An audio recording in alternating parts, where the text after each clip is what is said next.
Assalamualaikum warahmatullahi wabarakatuh. Selamat datang di pembelajaran TIK. Pada kesempatan hari ini kita akan belajar sejarah TIK atau sejarah dan berbagai peralatan TIK, mulai dari dulu sampai sekarang, kuno sampai teknologi TIK yang ada pada zaman modern saat ini.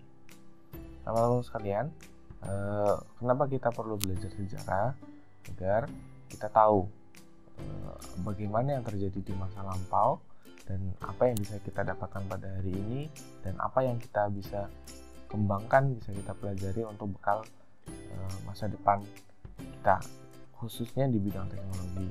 Teman-teman adalah orang-orang yang tumbuh dan berkembang di zaman ketika teknologi itu sudah sangat mudah dioperasikan, mudah digunakan, mudah ditemukan, relatif murah daripada teknologi ketika pada zaman saya atau pada zaman orang tua teman-teman sekalian, ya, atau bahkan pada zaman sebelum teknologi berkembang seperti adanya sekarang. Baik, perkenalkan, nama saya Rinor Fatih Hakim.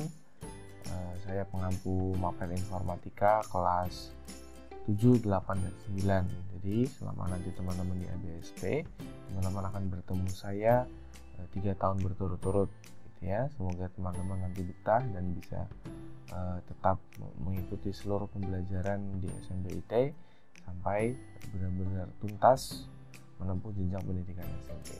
Amin. Oke. Pertama-tama, teman-teman berpikir, kerangka berpikirnya, memulai dasar pemikiran teknologi ini adalah khususnya dasar pemikiran ketika teman-teman mendengar istilah teknologi informasi dan komunikasi adalah dengan berpikir bahwa itu adalah payung besar istilah, gitu ya, istilah yang digunakan untuk mencakup, gitu ya, untuk mencakup seluruh hal yang mencakup teknis untuk memproses informasi, ya, dan menyampaikan informasi, ya. Ada informasi dan komunikasi. Nanti definisinya, pengertiannya berbeda, sehingga nanti disatukan dalam kerangka, dalam definisi atau pengertian teknologi informasi dan komunikasi, gitu ya. Ada dua aspek, teman-teman, yaitu teknologi informasi dan teknologi komunikasi. Kenapa? Karena informasi itu adalah istilah sendiri dan komunikasi juga istilah sendiri. Tapi dalam kita belajar TIK, dia adalah satu hal yang bareng-bareng, berjalan bersama, beriringan. Oke, pertama yaitu pengertian teknologi informasi. Dia meliputi segala hal yang berkaitan dengan, itu ada tulisannya yang di italik, penggunaan alat bantu ketika kita menulis informasi, membuat informasi, menyampaikan informasi, mengubah informasi, ya kan? Lalu ada tadi manipulasi dan pengelolaan. Nah, berarti definisi tentang teknologi informasi itu berkaitan dengan 3 hal tadi: alat bantu, manipulasi, dan pengelolaan informasi. Oke. Yang selanjutnya adalah teknologi komunikasi. Oke, kalau tadi ada alat bantu berkaitan dengan 3 hal, oke, sekarang berkaitan dengan 2 hal, yaitu memproses dan mentransfer atau mengirim data dari satu perangkat ke perangkat yang lain, atau memproses dan mentransfer data dari satu orang ke satu orang yang lain. Karena kita berbicara teknologi, maka di sini bahasanya adalah perangkat. Perangkat, bahasa gadgetnya, bahasa Inggrisnya itu gadget. Bahasa Inggrisnya itu gadget, atau dalam KBBI dia namanya gawai, perangkat. Oke, begitu ya. Berarti ada 2 hal, sehingga disimpulkan bahwa definisi teknologi informasi dan teknologi komunikasi adalah 2 hal yang tidak bisa dipisahkan, maka menjadi satu kesatuan, khususnya ketika teman-teman belajar mapel TIK gitu ya. Sehingga walaupun sekarang ini istilah TIK itu sudah bergeser menjadi informatika, khususnya kurikulum yang berlaku pada tahun 2019 kemarin gitu ya. Setelah TIK sempat tidak ada, maka sekarang ada gitu kan. Sehingga definisinya dipersingkat menjadi informatika gitu ya. Padahal ketika teman-teman belajar komputer misalnya atau teknologi informasi dan komunikasi ini, cakupannya sebenarnya sangat luas. Mungkin pemerintah ingin mempersempit cakupan belajar teman-teman biar teman-teman belajarnya lebih mudah. Kembali ke sini tadi ya, dua buah konsep yang tidak bisa terpisahkan, sehingga disimpulkan TIK adalah kegiatan, ini ada kata kuncinya kegiatan yang berkaitan dengan pemrosesan, manipulasi, pengelolaan, dan pemindahan informasi antar media atau antar perangkat atau satu orang dan satu orang yang lain gitu ya. Jadi kesimpulannya teknologi informasi seperti itu. Selanjutnya teman-teman, kita belajar gitu ya perkembangannya. Kita belum ada sama sekali, masanya sangat lampau, jauh dari kehidupan modern yang biasa kita sebut dengan masa prasejarah gitu. Kalau teman-teman lihat dua tokoh ini ya gitu, Sid sama Flintstone, itu adalah contoh film ya yang latar zamannya itu adalah mengambil zaman kuno, zaman prehistorik atau prasejarah, atau sebelum masa sejarah. Oke, pada masa ini komunikasi dan informasi masih sangat terbatas. Mereka sebatas menyampaikan informasi di dinding-dinding gua gitu ya. Komunikasinya sebatas itu. Artinya mereka mungkin ingin mengkomunikasikan bahwa di sini ada orang yang pernah tinggal, di sini ada aktivitas yang dilakukan seperti ini atau seperti yang tergambar di dinding-dinding gua gitu kan. Yang ingin menginformasikan kepada orang yang melihat atau membacanya gitu. Barangkali gambar seperti itu merupakan ada maksudnya ya. Ada maksudnya yang mungkin kita belum tahu ilmunya untuk membaca gambar-gambar seperti itu. Nah, di masa itu informasi dan komunikasi masih sebatas itu. Next ya, berikutnya di masa sejarah, jadi lebih dekat dengan masa sekarang gitu ya. Kalau kita lihat banyak film-film kartun atau luar negeri yang dia memecahkan sandi-sandi yang pakai bisa membaca tulisan-tulisan kuno seperti ini ya, misalnya film The Mummy atau film Journey to the Center of the Earth, Night at the Museum, dan banyak lagi film yang mengisahkan orang-orang yang bisa membaca tulisan seperti ini gitu ya.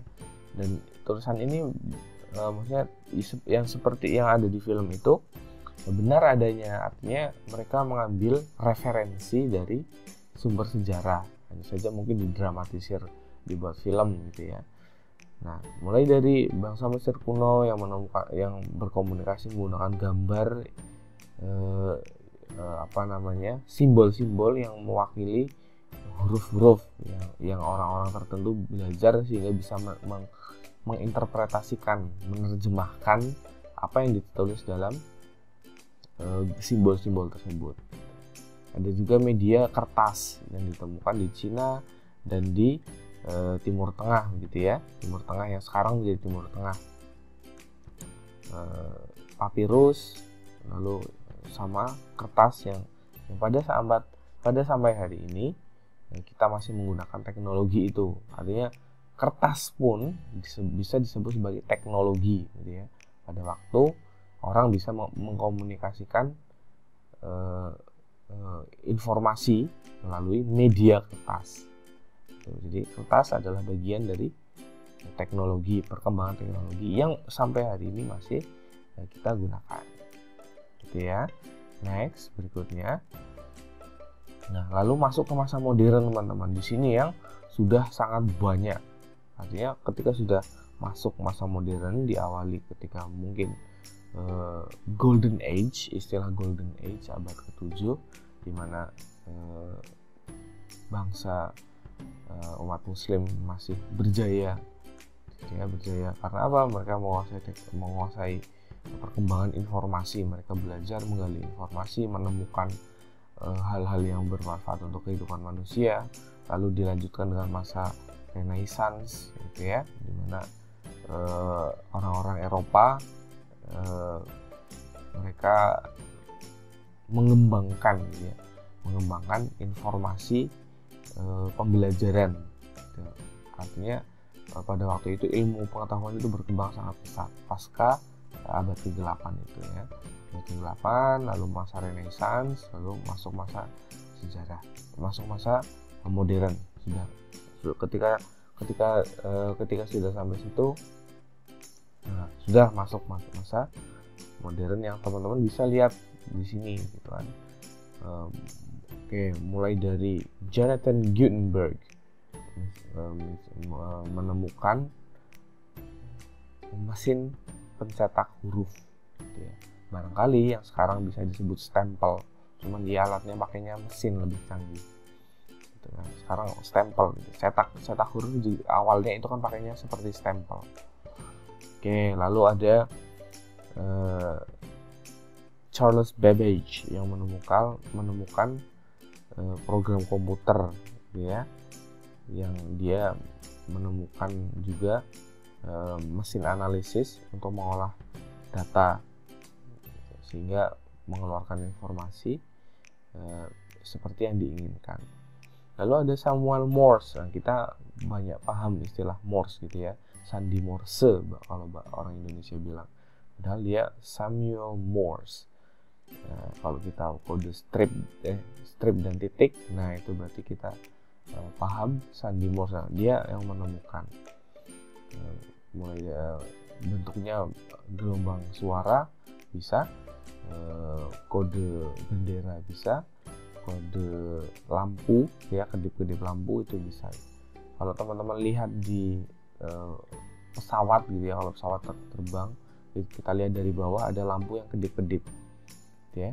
Kedip-kedip itu sebenarnya mereka menginformasikan sandi Morse yang hanya bisa dibaca oleh orang-orang yang paham di bidang penerbangan. Mereka mengeluarkan sandi, pesawat itu mengeluarkan sandi Morse. Nah, kalau kita nanti mendalami ilmu penerbangan, barangkali teman-teman akan tahu apa yang dipelajari, apa yang disampaikan oleh pilot ketika menerbangkan pesawat ya, melalui kedip-kedip lampu yang kita lihat kalau dari atas bumi, kita melihat ke langit seperti itu. Berikutnya ada ditemukan cikal bakal film pada tahun 61. Lalu ada penulisan bilangan desimal. Ada juga yang kita tahu Alexander Graham Bell. Lalu ada penemuan mesin pita magnetis. Dan masih banyak lagi yang teman-teman nanti bisa baca lebih lanjut gitu ya. Di masa modern khususnya ya, nanti teman-teman akan menemukan di masa modern ini banyak ditemukan teknologi yang berhubungan dengan teknologi yang kita pakai sekarang, khususnya komputer, perangkat laptop, desktop, ataupun server, ataupun perangkat yang kita pakai, ponsel misalnya. Karena sangat banyak, nanti teman-teman silahkan baca lebih lanjut. Nanti Ustadz sampaikan PowerPoint-nya sehingga teman-teman bisa mendownload dan membacanya lebih lanjut. Nanti kita akan bahas setelah ini, yaitu kita lebih spesifikkan tadi perkembangan informasi dan komunikasi. Sekarang kita fokus pada perkembangan teknologi komputer. Nah, karena kita akan banyak berinteraksi dengan satu perangkat ini selama 3 tahun kita belajar TIK di MIIT Salam, maka kita akan belajar spesifik ya, tadi mengerucut informasi dan pengertian teknologi informasi dan komunikasi, lalu sejarah informasi dan komunikasi. Sekarang kita belajar sejarah perangkatnya, komputer yang kita pakai di rumah, di kantor, di sekolah, gitu ya. Awalnya gimana sih, gitu kan? Dari dasar apa komputer itu ditemukan? Seperti yang teman-teman lihat di layar presentasi, di situ ada alat hitung, gitu ya. Kalkulator dia kan alat hitung. Calculate kalau dalam bahasa Inggrisnya calculate atau kalkulator. Begitu juga komputer, teman-teman. Komputer itu kata dasarnya compute, artinya menghitung, sama dengan calculate. Berarti awalnya komputer itu digunakan, adalah teknologi yang digunakan untuk menghitung. Apa yang dihitung? Nah, nanti kita akan tahu di slide berikutnya, ya. Yang pertama diawali dengan penemuan sempoa. Nah, sempoa dia alat hitung. Ini lama sekali, gitu ya, sangat lama teknologi. Barangkali zaman sekarang sudah tidak ada orang yang menggunakan. Dulu zaman saya SD masih ada menggunakan sempoa, sekarang tidak ada. Oke, lalu kalkulator Pascal. Sebelum ada kalkulator yang seperti sekarang, gitu ya, itu ada namanya kalkulator Pascal. Kalkulator ini digunakan untuk menghitung angka yang tidak bisa, jumlah angka yang tidak bisa dihitung menggunakan sempoa. Nah, lalu ada kalkulator Leibniz. Kalkulator ini digunakan untuk menghitung pecahan desimal, ya. Jadi menggunakan alat ini orang bisa menghitung pecahan desimal.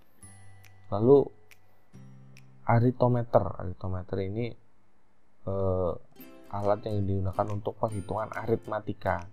Nah, di sini ilmu matematika digunakan. Jadi kalau teman-teman belajar matematika sama Pak Yosi atau Zaza Ikaro atau yang lain, teman-teman akan belajar itu dari dasar hitung menghitung sampai nanti ada desimal, aritmatika, gitu kan, aljabar dan sebagainya. Nah, nanti ada hubungannya juga dengan teknologi komputer yang berkembang hingga pada saat ini.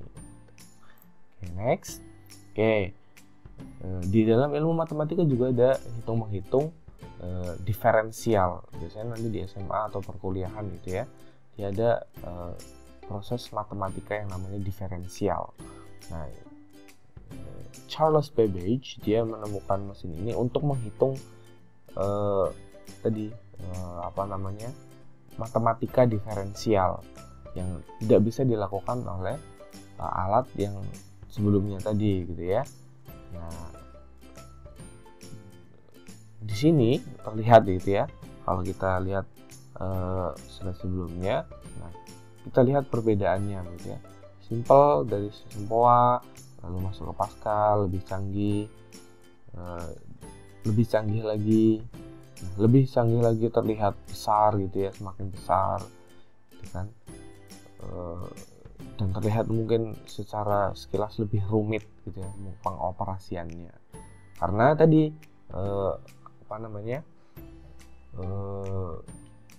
perhitungan matematika yang dilakukan itu lebih rumit, gitu, dibandingkan dengan alat mulai dari sempoa misalnya. Oke, next. Nah, ini mesin tabulator. Kalau teman-teman belajar statistika di dalam matematika, ada ilmu statistik, gitu ya. Nah, ilmu itu diterapkan di dalam mesin yang namanya mesin Hollerith.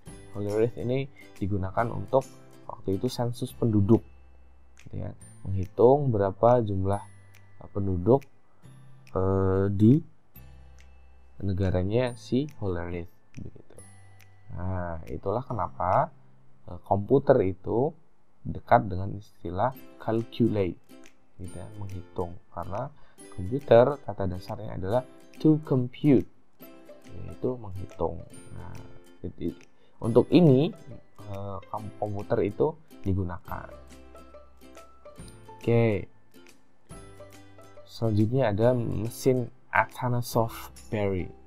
Oke, seperti biasa mesin itu pada waktu itu masih digunakan nama orang penemunya gitu. Berbeda sekarang dengan sekarang.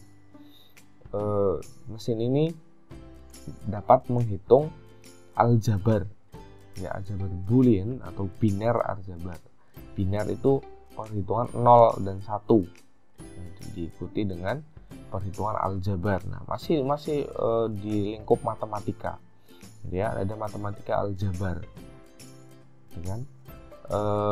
Mesin ini diciptakan oleh itu Atanasov dan Clifford Berry.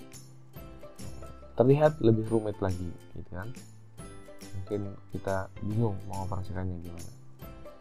Beruntung kita ada pada zaman di mana teknologi bisa dioperasikan dengan sangat mudah, gitu kan? Bahkan anak-anak umur 2-3 tahun itu ketika disandingkan dengan perangkat, walaupun hal ini tidak diperbolehkan sebenarnya, mereka sudah bisa, ya, mereka sudah bisa diajari 1-2 kali, mereka sudah bisa.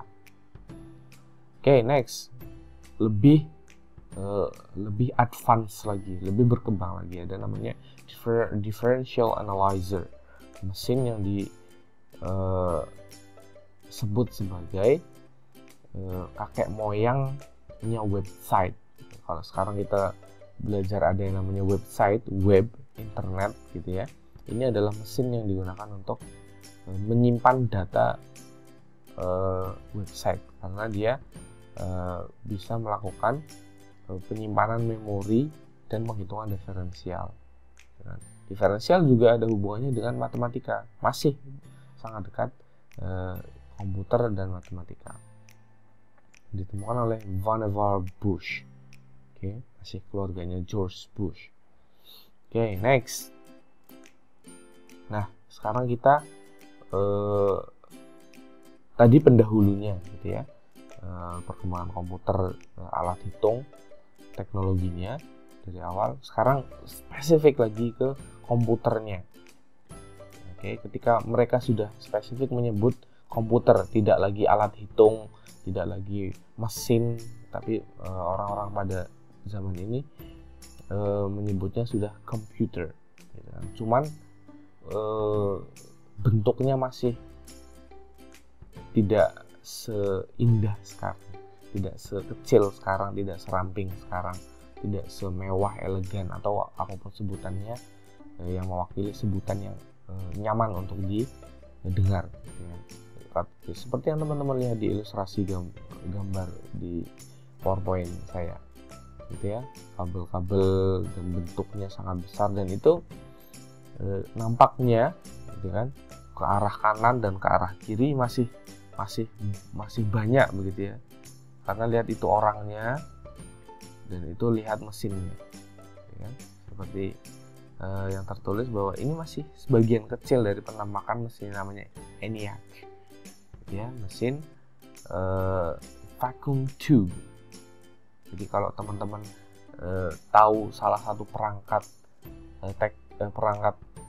elektronika, gitu ya, perangkat elektronika, dia ada yang disebut ELCO, electrolyte condensator, dan singkatnya komponen tersebut disebut sebagai tube karena dia bentuknya tabung, gitu ya, tabung, namanya ELCO. Nah, pada di tahun ini, gitu kan, di komputer tahun teknologi awal ini, komputer generasi pertama masih menggunakan ELCO itu untuk melakukan perhitungan-perhitungan yang seperti diharapkan atau diinginkan oleh para pembuatnya, penggagasnya. Next. Nah, itu coba perhatikan orangnya, ya, dia ini. If you see previous.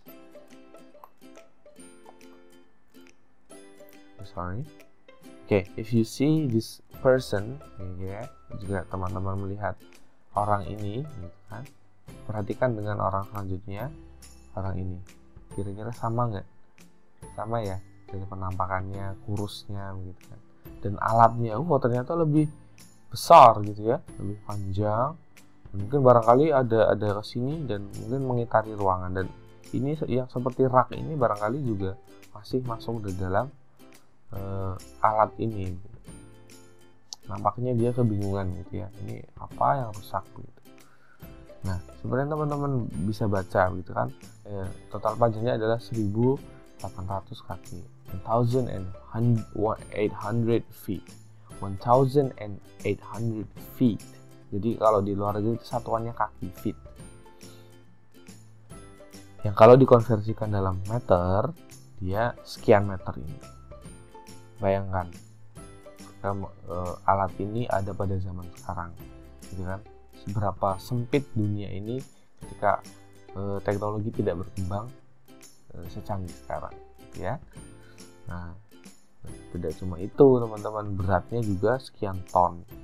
Terdiri dari 1800 tabung vakum tube atau elko tadi ya. Bayangkan 18.000. Yang teknisi ini, orang yang mau operasikan, harus memperbaiki 1-2 tabung setiap hari. Jadi pantesan kurus gitu ya, setiap hari mondar-mandir jalan ngecek mana yang rusak gitu ya. Ini orangnya agak kurus.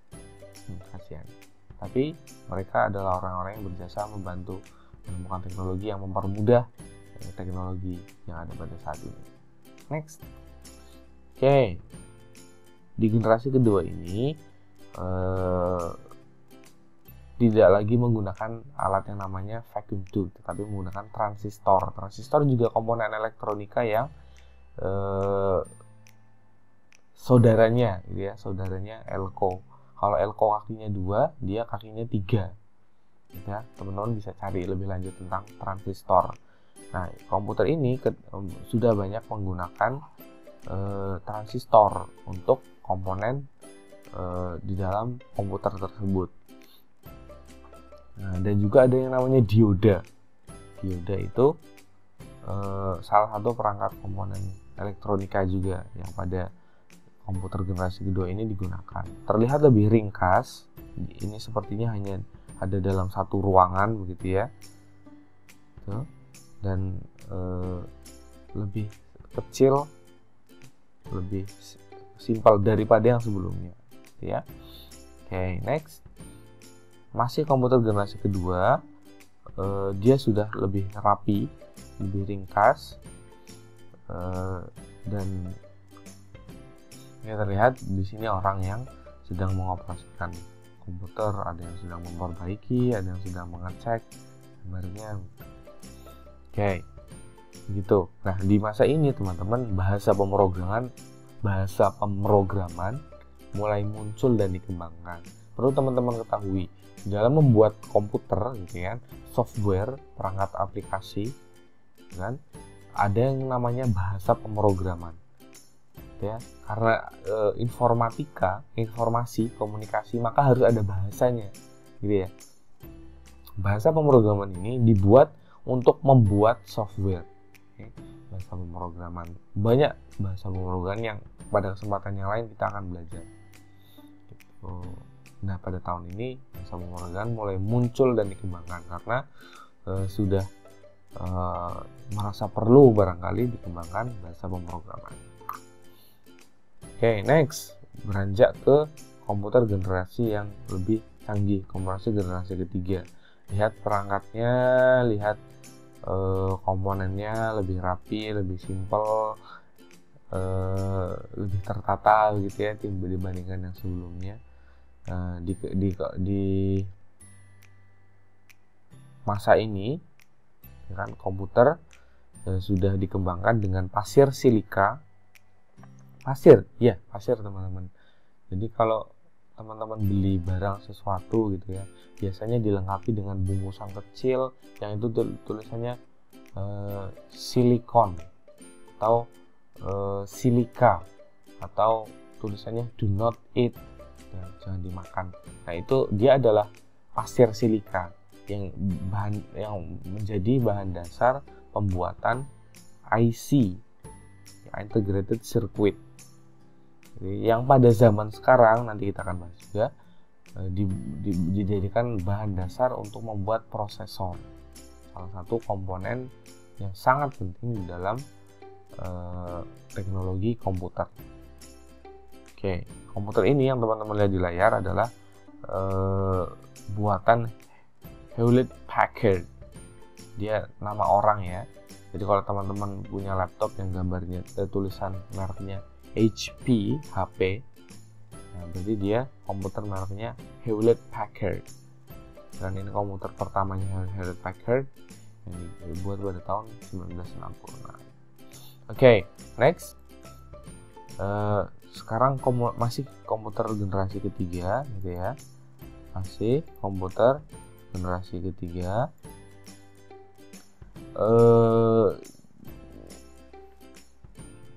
Komputer ini, gitu kan, dikembangkan oleh pehobi. Jadi orang yang hobi itu biasanya suka mengembangkan sesuatu, menginovasikan sesuatu. Namanya computer kit artinya perangkat satu kesatuan, gitu ya. Teman-teman lihat bentuknya sudah lebih kecil daripada yang sebelumnya.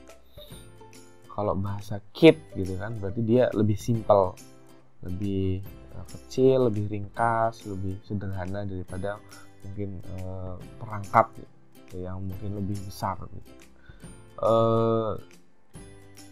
Dibuat oleh pehobi pada tahun 1974. Dan kalau teman-teman lihat kotak-kotak kecil hitam sini, ini gitu kan, banyak di sini, ini juga.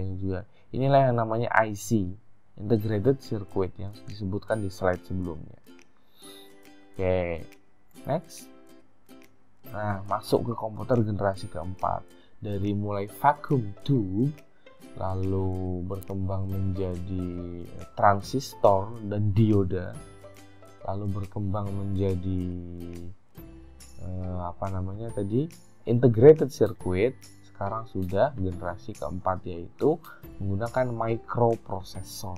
Nah, microprocessor adalah IC perangkat sebelumnya, komponen sebelumnya, yang diperkecil ukurannya menjadi jalur-jalur elektronik seperti yang teman-teman lihat di gambar. Itu jadi bukan pondasi itu ya, bukan tempat orang lagi bangun bangunan gitu ya. Dia adalah microprocessor, bukan pondasi cakar ayam, bukan gitu ya. Dia yang di zoom agak dekat, yang teman-teman bisa lihat jalur elektronikanya. Dia lebih kecil, lebih rumit. Kalau kita lihat, ibaratnya kerumitan yang besar tadi di zaman generasi pertama diperkecil dan dipersempit menjadi satu kotak kecil gitu. Nah, pada zaman ini komputer generasi keempat, gitu kan, microprocessor atau biasa disebut dengan CPU, Central Processing Unit, atau biasanya juga orang menyebutnya prosesor saja, itu adalah komponen utama dalam komputer pada zaman ini. Diawali pada prosesor ini ya. Oke, next. Teman-teman bisa lihat dia ada AL1. Ya, di bawah ini juga ada tulisan AL1. Ya, prosesor generasi pertama pada perkembangan komputer generasi keempat. Nah, masih di komputer generasi keempat, kalau teman-teman lihat di sini sudah lebih, teman-teman bisa lihat garis-garis kecil. Dia adalah jalur elektronika, ya. Kalau teman-teman lihat tuh dari sini nyambung dan seterusnya. Kalau teman-teman lihat perangkat elektronik TV misalnya dibongkar, di dalamnya ada papan warnanya hijau atau biru biasanya. Nah, dia ada jalur-jalur kecil gitu ya. Nah, dia juga perangkat elektronika sama seperti komputer. Prosesor yang teman-teman lihat di sini adalah prosesor Intel 4004, kan? Prosesor Intel, buatan Intel yang pertama kali. Nah, di atas gambar yang di atas yang warna hitam dengan garis kecil itu adalah jalur sirkuit elektronika yang dibuat di prosesornya. Di mana letaknya?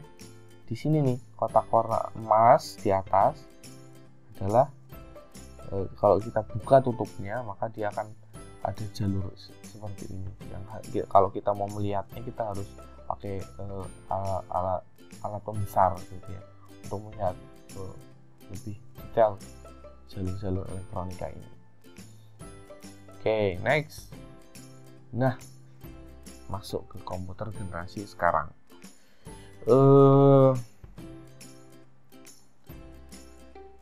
Barangkali teman-teman tahu gitu ya, kalau ada istilahnya komputer sultan atau komputer yang canggih, yang cepat sekali, yang dibandingkan biasanya dengan komputer kentang gitu kan, handphone kentang, istilah yang digunakan di zaman sekarang. Nah, kalau teman-teman lihat di sini adalah prosesor buatan AMD.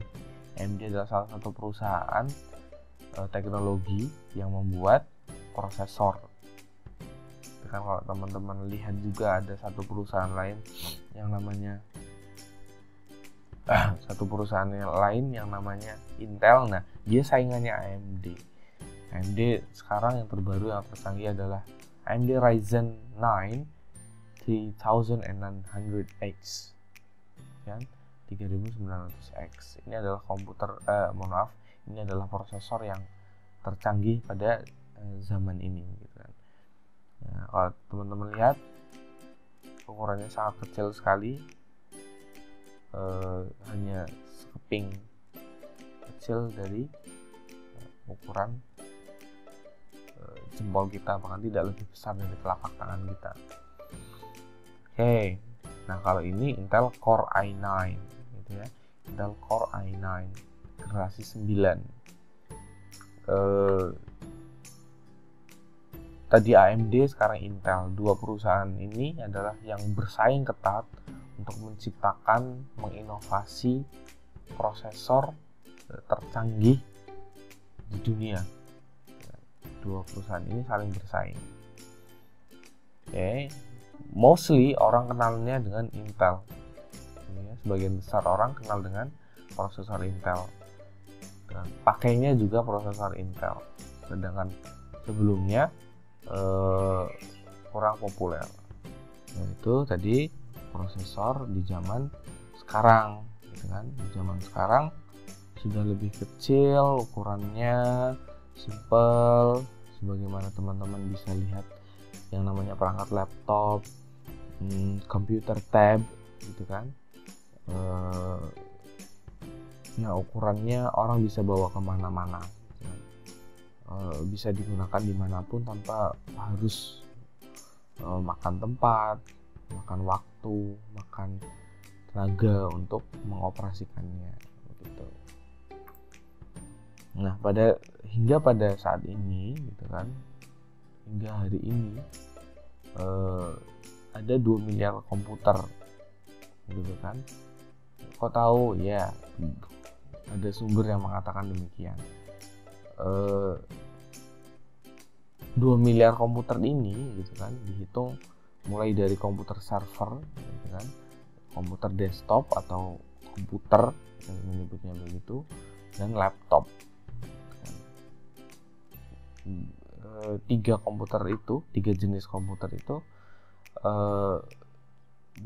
yang paling banyak digunakan oleh orang-orang di seluruh belahan bumi. Nah, barangkali teman-teman pakai,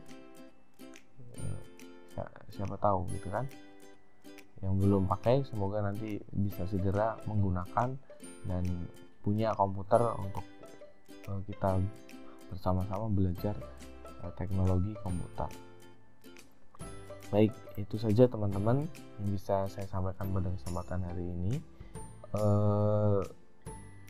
Barangkali ada hal-hal yang ditanyakan, diperjelas mengenai materi tadi, silahkan bertanya di komentar, barangkali ada hal-hal, barangkali ada hal-hal yang ingin teman-teman tanyakan, kurang jelas berkaitan dengan materi kita yang pertama ini, silahkan berkomentar, nanti saya akan jawab dan bantu menjelaskan. Itu, terima kasih banyak atas perhatiannya. Silahkan nanti dikerjakan tugasnya yang berkaitan dengan materi pembelajaran kita pada kesempatan kali ini. Thank you very much. Assalamualaikum warahmatullahi wabarakatuh.